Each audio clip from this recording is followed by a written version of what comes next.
নবী সাল্লাল্লাহু আলাইহি ওয়াসাল্লাম এশার নামাজ পড়েছেন। কিসের নামাজ?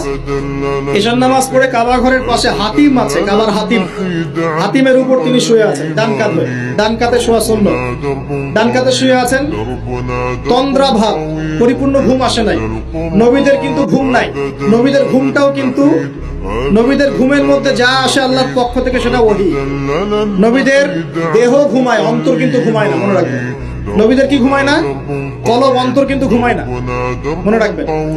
এবার তিনি শুয়ে আছেন, হঠাৎ দুইজন ফেরেশতা আসলেন। কয়জন ভাই? একজন জিবরাইল আলাইহিস সালাম, একজন মিকাইল আলাইহিস সালাম। এসে নবী সাল্লাল্লাহু আলাইহি ওয়াসাল্লামকে আস্তে করে জাগিয়ে দিলেন। জাগিয়ে নবী সাল্লাল্লাহু আলাইহি ওয়াসাল্লামকে হাত ধরে নিয়ে যাচ্ছেন কোথায়? পাশে জমজম কূপের পাশে। পাশে জমজম কূপ আছে, দেখেছিলেন না? যারা হজ উমরা করে আসছেন হয়তো দেখতে পাবেন। এই জামজাম আগের মতো তো আর নাই, একটা আইডিয়া পাবেন আর। জামজাম কূপের পাশে নিয়ে গিয়ে নবী সাল্লাল্লাহু আলাইহি ওয়াসাল্লামকে আবার আস্তে করে শুয়ে দেওয়া। এই যে পুরো